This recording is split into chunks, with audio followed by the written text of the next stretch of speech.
નમસ્કાર, હું છું પ્રિયા અને તમે જોઈ રહ્યા છો જનતા કી જાણકારી ન્યૂઝ। નજર કરીએ આજના સમાચાર ઉપર। લખતર શહેર સહિત આસપાસના ગ્રામ્ય વિસ્તારોમાં વરસાદ। હાલ ગુજરાતના મોટાભાગના જિલ્લાઓ અને તાલુકાઓમાં મેઘમહેર જોવા મળી રહી છે, ત્યારે આજે સુરેન્દ્રનગર જિલ્લાના લખતર શહેર સહિત તાલુકાના આસપાસના ગ્રામ્ય પંથકમાં ગાજવીજ સાથે વરસાદ ખાબક્યો હતો।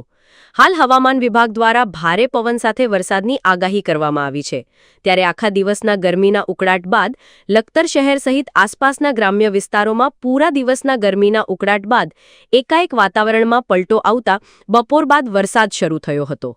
બીજી તરફ વરસાદ પડવાના કારણે વાતાવરણમાં ઠંડક પ્રસરી જવા પામી હતી, જેને લઈને લોકોએ ગરમીથી રાહત અનુભવી હતી।